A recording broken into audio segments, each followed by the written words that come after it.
Bonsoir à tous, bienvenue en direct sur KTV. Nous sommes le mercredi 17 juin et à la une de cette édition, nouvelle journée de mobilisation dans la police. Après les propos du ministre de l'Intérieur, les fonctionnaires de police ne décolèrent pas. Plusieurs rassemblements se sont ainsi tenus aux quatre coins du pays. Grilles de préfecture menottées, slogans choc, menottes et brassards jetés au sol. Les symboles sont nombreux et témoignent du ras-le-bol des policiers.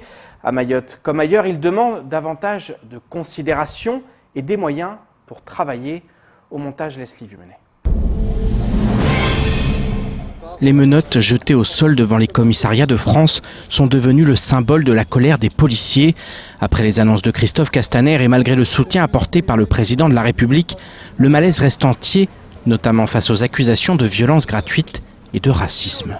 Le citoyen qui se comporte normalement, d'accord, le citoyen qui va travailler tous les jours ou qui peut avoir des difficultés dans sa vie, est au chômage, etc., face à un policier, un gendarme, il ne risque absolument rien. On ne va pas aller étrangler un citoyen qui va le matin au boulot.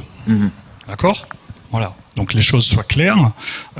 Quand on nous supprime les étranglements, qui sont des techniques qui sont enseignées depuis très longtemps, qui sont efficaces, qui ont fait leurs preuves, d'autant plus qu'aujourd'hui, quand M. Castaner décide de nous les enlever, on n'a aucun retour d'une personne, d'un citoyen quelconque sur le territoire français qui serait décédé directement par une technique d'étranglement. Donc c'est l'incompréhension totale chez nous. Le ministre de l'Intérieur a annoncé l'interdiction de la technique de l'étranglement. Il s'est par ailleurs dit favorable au port de caméras pour les policiers, une mesure réclamée par le syndicat Alternative Police. Aujourd'hui, on va prendre des remarques qu'on ne prenait pas avant, ou vous me contrôlez parce que je suis telle couleur, vous me contrôlez, c'est ça les gros problèmes.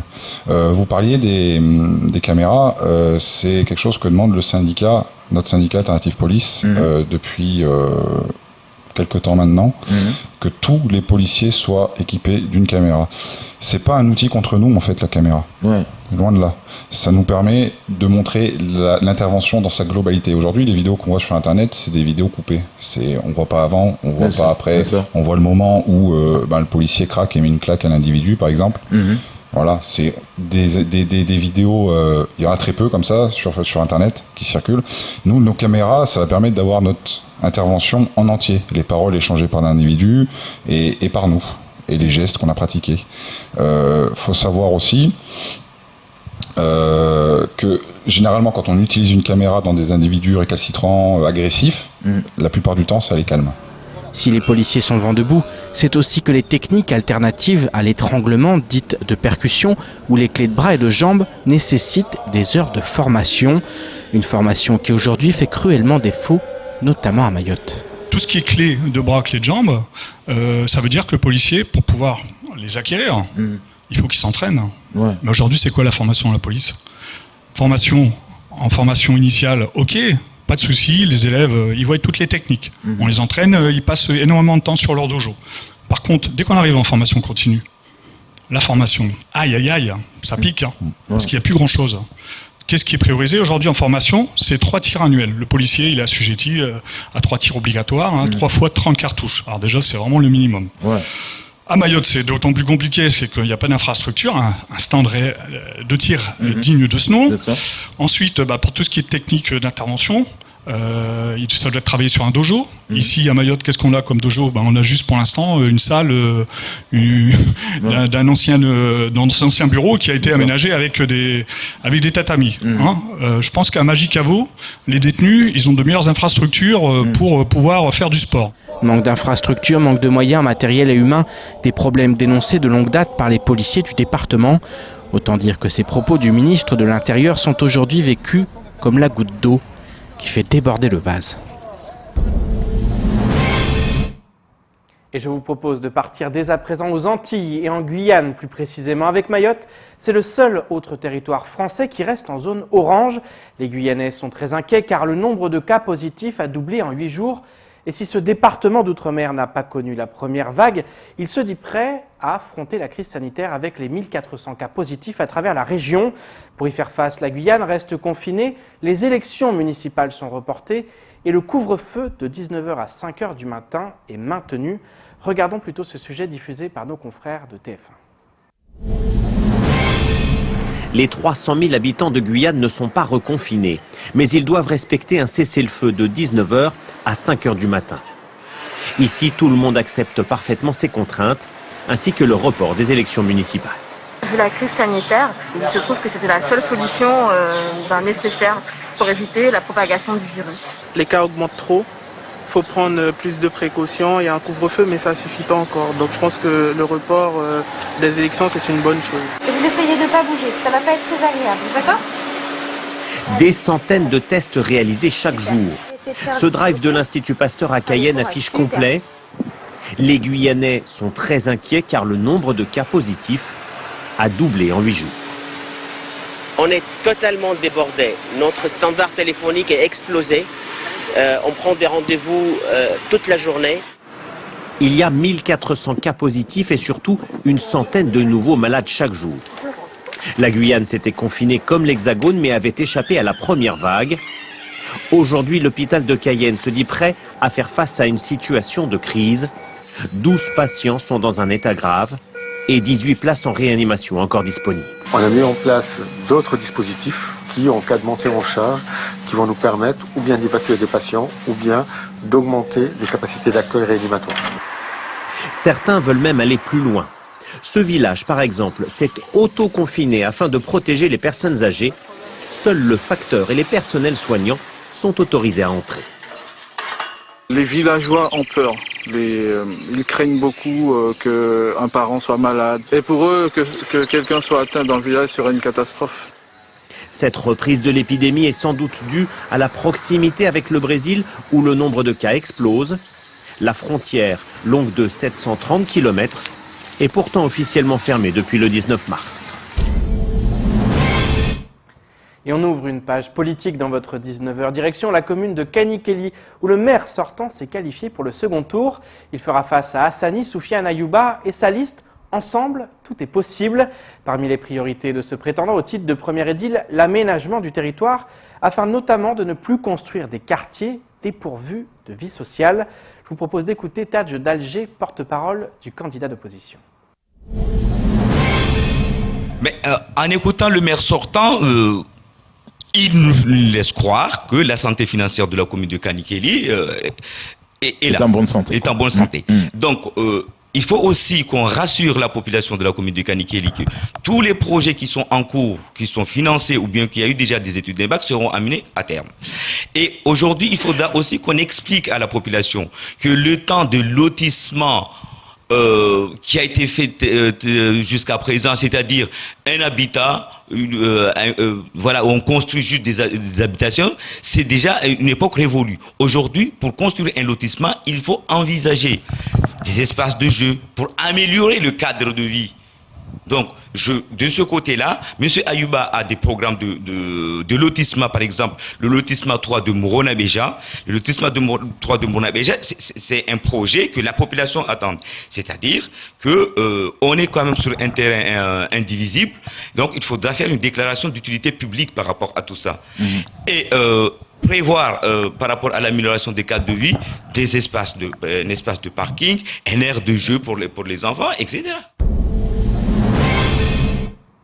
Et place maintenant à l'invité de la rédaction. Ce soir, nous accueillons Anne-Constance Onguena, présentatrice de l'émission L'heure politique diffusée sur Kwezi. Anne-Constance, bonsoir. Bonsoir Pierre. Ravi de vous accueillir sur ce plateau. On va parler de politique, on va parler de ce second tour. Alors, on a été nombreux à suivre l'émission L'heure politique avec ce premier tour. Vous avez présenté les candidats un par un dans les différentes communes. À quoi faut-il s'attendre avec ce round 2 de l'heure politique ? C'est pas le même exercice puisque ça va être des débats qui seront pas en extérieur comme on l'a fait pour les portraits, mais plutôt ici même sur le plateau, commune par commune, avec les têtes de liste ou leurs représentants de chaque commune. Donc 16 communes en lice, 16 débats. Alors 16 parce qu'effectivement il y a une commune qui a déjà trouvé preneur, qui a son maire, c'est Saïd Omar Wali dans la commune de l'Abattoir. Quels sont les enjeux justement de ce second tour dans un contexte particulier, inédit en France, puisque un report comme ça, 3 mois plus tard des élections, c'est inédit. Quels sont les enjeux aujourd'hui de cette élection locale ? Alors les enjeux, en fait, c'est de pouvoir mesurer, et c'est un enjeu nouveau qui est à appréhender totalement pour les candidats, c'est d'envisager comment ces mois de confinement et cette crise sanitaire, comment toute cette situation vécue et ces souffrances auront influencé le vote des électeurs. Il en va de même des candidats qui sont investis par La République En Marche. Est-ce qu'ils vont bénéficier ou pas de l'effet crise sanitaire dans les votes effectifs qui seront faits le 28 juin? Est-ce que selon vous, les cartes sont rebattues? Il faut un peu oublier ce qui s'est passé au premier tour et on est un petit peu sur une nouvelle donne politique en raison forcément, et vous venez de le dire, de ce confinement, ou est-ce que c'est dans la continuité et on risque d'avoir des résultats un peu similaires à ce qui s'est passé lors du premier tour? Alors, c'est très variable d'une commune à l'autre. Par exemple, dans la commune de Msamboro, on rebat les cartes. Il y avait 8 listes au premier tour, les qualifiés, les jeux des alliances. C'est une nouvelle élection. Il s'est passé beaucoup de choses à Msamboro depuis mi-mars. Donc Aruna Kolo a avancé et on remet en jeu, on recommence le scrutin d'une certaine manière. Mais vous prenez d'autres communes où on va être dans du plus classique. Il y avait 4 listes, 3 sont qualifiées, une alliance entre deux. En règle générale, le maire sortant était en tête, il est mis en ballottage défavorable au gré du jeu des alliances. Donc comment est-ce que ça va se comporter le scrutin le 28 juin? Est-ce que les reports de voix vont se faire correctement ou en tout cas logiquement ou pas? Là va être la question et ça va être aussi l'enjeu des débats, c'est-à-dire de permettre aux électeurs de se forger une opinion, puisque l'autre des enjeux c'est que le confinement fait qu'on n'a pas le droit de faire de campagne comme on les fait d'habitude en théorie. Donc pas question de faire de porte-à-porte, pas question de faire de grands meetings comme on peut les voir et comme c'est la tradition à Mayotte. Les débats sont l'occasion pour les téléspectateurs électeurs de rencontrer leurs candidats et de voir leurs candidats se confronter. Donc le but des débats, c'est évidemment pas de faire que les candidats se battent, hein, c'est pas le but. C'est vraiment d'avoir des questions très précises sur des sujets très précis qui concernent le développement des communes ou le handicap des communes et de pouvoir écouter les propositions de chacun des prétendants au titre de magistrat de la commune. On va revenir sur le format de l'émission, mais avant ça, justement, vous avez parlé d'Aruna Kolo et des maires sortants. Sont-ils, selon vous, avantagés par ce qui s'est passé? Sont-ils justement en ballottage plutôt favorable ou défavorable? Ou est-ce que vraiment ça dépend de la commune et de l'équipe et de beaucoup de choses? Qu'est-ce que vous en pensez? Le ballottage est plutôt défavorable aux maires sortants, c'est-à-dire qu'ils sont arrivés en tête au premier tour et se met en place, comme à chaque fois à Mayotte, hein, le tout sauf le maire sortant et tout le monde s'allie contre lui. Mais il y a quand même, et indépendamment des couleurs politiques, un message très important à retenir, c'est que ces alliances sont des alliances de circonstances pour gagner les élections, mais est-ce que derrière ces équipes continueront à s'entendre au-delà de quelques mois pour gérer une commune? C'est difficile aujourd'hui de gérer une commune à Mayotte, les projets à monter, c'est complexe, les financements, c'est difficile de les trouver. Ce qu'on faisait avant en distribuant un peu des jetons, un peu du téléphone, un peu des billets d'avion aux élus pour les calmer, c'est fini ce temps-là, les communes n'ont plus la possibilité de le faire. Et donc c'est une toute autre manière d'administrer les communes qui nécessite d'avoir de l'expérience quand même, donc le niveau requis pour pouvoir prendre à bras-le-corps ces démarches, et puis aussi derrière une capacité à s'entendre.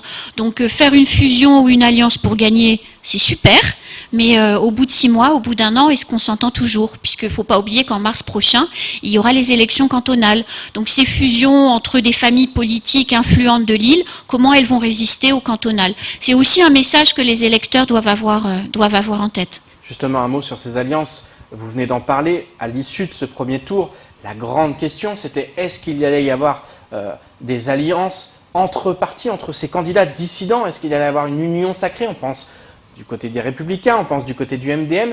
Est-ce que ça a été le cas? Est-ce que c'est le cas aujourd'hui? Ou est-ce qu'on reste dans ces guéguerres en intra-parti, puisque c'est vraiment à l'intérieur des partis? On pense aux Républicains, on pense aux MDM, notamment, qui sont extrêmement divisés. Alors, chez les LR, il y a eu des communes avec des rapprochements ou des non-rapprochements, mais en tout cas des retraits ou des non-redépôts de liste qui valent soutien. Je pense notamment à Sada, où le candidat LR n'a pas représenté sa liste. Donc, c'est au bénéfice de la maire sortante LR en Chiabamana, c'est évident. Mais chez les MDM, les divisions sont très profondes entre le clan Binali, finalement, et le clan Abdallah. Et je n'ai pas encore trouvé, mais je n'ai pas encore terminé de préparer tous mes débats.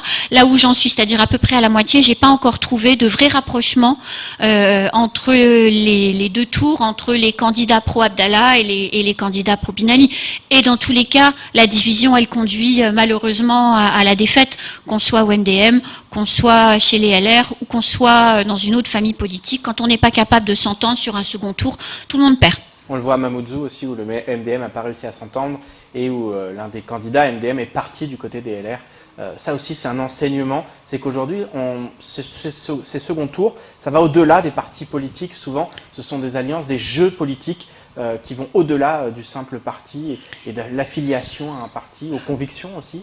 Je pense que surtout dans des villes comme Mamoudzou, les alliances, elles sont un peu comme ailleurs, hein, c'est tous contre le maire sortant d'une certaine manière, c'est le jeu politique, mais il y a aussi des rapprochements qui étaient logiques parce que les personnes s'entendaient bien depuis de très nombreuses années. On retrouve ça à Mamoudzou, mais on retrouve ça aussi ailleurs. Mais je crois que le jeu à Mamoudzou se fera après la fin du second tour. Ce troisième tour, oui. Ce fameux troisième tour, oui. Qui est aussi important. Alors, qu'est-ce que c'est ce troisième tour ? À quoi il correspond exactement? On entend beaucoup parler de troisième tour, mais on a l'impression qu'à la fin du second, les dés sont jetés et le résultat, on le connaît déjà, mais c'est pas vraiment le cas. C'est pas vraiment le cas. En tout cas, ça dépend des communes. À Mamoudzou, je ne pense pas, à moins d'une énorme surprise, que le 28 juin, on saura qui est le maire, parce que une fois qu'on a obtenu un suffrage le jour de l'élection, le pourcentage de voix correspond à un nombre d'élus, en quelque sorte. Et ensuite, tous les élus se retrouvent en conseil municipal et vont élire le maire. S'agissant de Mamoudzou, puisqu'on prenait l'exemple, on est au moins sûr qu'il y aura 2 candidats au poste de maire lors de cette réunion de conseil municipal.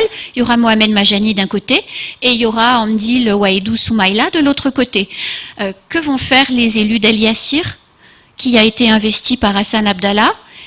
Et Hassan Abdallah est proche de Mohamed Majani. Ces élus-là vont voter pour qui, en réalité? Et c'est ça la vraie question que les électeurs devraient poser aujourd'hui aux candidats. Parce que, par exemple, les électeurs qui vont voter pour El Yassir peuvent, in fine, sans le vouloir finalement, se rendre compte qu'ils vont contribuer à l'élection du maire sortant. Alors, s'ils le souhaitent, très bien. Si c'est pas ce qu'ils souhaitent, c'est un élément à avoir en tête. Et on va retrouver ça dans quelques communes stratégiques, de Mayotte. Et d'ailleurs, Mohamed Majani est très fort à ce jeu, puisque lors du précédent scrutin, il n'était pas arrivé en tête. Pourtant, avec le jeu des alliances qu'on constitue avant de se mettre autour de la table pour voter, il a réussi à devenir maire de Mamoudzou. Un dernier mot sur le format de cette émission. Il faut s'attendre à quoi? Un 25 minutes avec quels thèmes aussi qui seront abordés? Alors, ils sont variables commune par commune, puisque ça dépend effectivement. En fonction des problématiques liées aux communes? Voilà, en fonction des problématiques liées aux communes, en fonction aussi des programmes des candidats, des points de convergence, des points de divergence. Les enjeux? Les enjeux, qui sont évidemment pas les mêmes. Il y a des communes, je pense notamment à Bouéni, je pense à Akwa, qui sont des communes qui sont très soumises aux risques naturels et aux aléas climatiques. Je questionnerai les candidats sur ces points-là. Qu'est-ce qu'ils entendent faire de manière très concrète, hein. Les habitants ont le droit de savoir, puisqu'in fine, on les déloge. Donc, c'est quand même bien de savoir ce qui va se passer. Et puis, on n'évitera pas, dans chaque commune, un peu de politique politicienne, que chacun présente son alliance. Et je ne manquerai pas de demander, quand ce sera nécessaire, combien de temps l'entente durera entre les protagonistes de cette alliance, parce que c'est aussi des points que les électeurs ont le droit de connaître. Donc les débats vont être très conviviaux, mais voilà, avec des questions quand même qui vont un peu bousculer et permettre d'évoquer des tabous peut-être aussi un peu. Rendez-vous dès vendredi 19h30. 19h30, juste après le JT. Ne ratez pas, et toute la semaine prochaine, On va faire commune par commune, on va parler avec tous les candidats, on va connaître effectivement leur ambition pour leur commune, les enjeux de leur commune, qu'est-ce qu'ils souhaitent développer, comment comptent-ils lever les freins dans les communes. Merci beaucoup Anne-Constance, un dernier mot. Oui, un dernier mot pour Bandres-à-Bois. J'invite le candidat qui ne m'a pas encore répondu à le faire, puisque sinon il y aura 30 minutes pour son seul opposant qui sera tout seul sur le plateau pour m'exposer son programme de manière large. Donc ce serait bien qu'il me réponde. Merci beaucoup Anne-Constance, le message est passé. Et place maintenant au reste de l'actualité locale avec notamment les journées européennes de l'archéologie ou encore l'hommage du DLEM au caporal-chef Hassani Kamardine. Au montage Leslie Vumenet. Les journées européennes de l'archéologie, pilotées par l'Institut national de recherche archéologique préventive sous l'égide du ministère de la Culture, ont pour mission de sensibiliser tous les publics sur la recherche archéologique, ses enjeux et ses méthodes. Pour sa 7e édition à Mayotte, l'événement coordonné par la Direction des Affaires culturelles de Mayotte est de retour. Néanmoins, en raison de la crise sanitaire, ces journées sont organisées sous forme numérique. Cette année, le MUMA invite à découvrir l'archéologie à travers son MUMA Quiz Challenge sur la page Facebook du département de Mayotte les 19, 20 et 21 juin. Le principe est simple, chaque matin, une question autour de l'archéologie sera diffusée sur la page Facebook du département de Mayotte. Le premier qui poste la réponse correcte remporte le challenge. En fin d'après-midi, la réponse sera diffusée. Une occasion pour tous les curieux de connaître les découvertes majeures réalisées sur le territoire mahorais depuis 40 ans. Le détachement de Légion étrangère de Mayotte a décidé de réagir au décès de l'humoriste Kams, qui a passé près de 20 ans au service de la nation. Hier, le colonel Hugues Latournerie, commandant d'armes de Mayotte, a rendu hommage au caporal-chef Hassani Kamardine. Il a salué son engagement permanent au service de son pays comme militaire et au service des Mahorais comme humoriste. 3 caporaux-chefs étaient également présents lors de cette cérémonie qualifiée de sobre en raison du contexte sanitaire. Kams a servi sous les drapeaux à partir de 2001. Il a été engagé dans plusieurs opérations à Djibouti, en République de Côte d'Ivoire, en Mauritanie, au Niger, en Arabie Saoudite et à 4 reprises au Burkina Faso, au sein des forces spéciales. Depuis 2014, après une mission au Mali et suite à une attaque terroriste, il avait dû rester en congé longue maladie. Son contrat dans les armées devait s'achever en août prochain. Selon le DLEM, il reste un très bel exemple pour l'ensemble de la population mahoraise. Le département annonce que le dispositif de différentiel d'octroi de mer arrive à échéance le 30 décembre 2020. Ce dispositif, encadré par l'Union européenne, vise à compenser les surcoûts subis par les entreprises mahoraises de production au regard des importations de produits équivalents. Certaines entreprises redevables de l'octroi de mer bénéficient ainsi d'exonération de cet impôt sur les produits fabriqués et vendus à Mayotte. Une manière de rétablir la compétitivité des produits mahorais, ce différentiel de taxation à l'octroi de mer correspond aux surcoûts qui doivent être calculés et justifiés pour chaque produit fabriqué localement. Sur ce sujet, des négociations avec la Commission européenne ont été engagées par le département depuis l'automne 2019. Les acteurs locaux ont notamment été consultés au travers d'ateliers. Une vaste enquête a ensuite été conduite auprès de 43 entreprises de production pour évaluer avec elles, produit par produit, leurs surcoûts sur la base de leur compte d'exploitation. Les éléments justificatifs collectés par le département seront remontés fin juin 2020 à la Direction générale des Outre-mer qui a d'ores et déjà entamé les discussions avec la Commission européenne. Et bonne nouvelle avant de clore ce journal. Depuis le début de la semaine, les liaisons aériennes avec Paris reprennent un rythme plus régulier. Une reprise des vols pour des personnes triées sur le volet qui permet à la Poste de réceptionner des colis. En effet, certains étaient bloqués depuis de longues semaines dans la capitale. Ce matin, une nouvelle vague de colis est ainsi arrivée à l'aéroport du département. Paul-Arthur Avit était sur place pour en savoir plus. Reportage.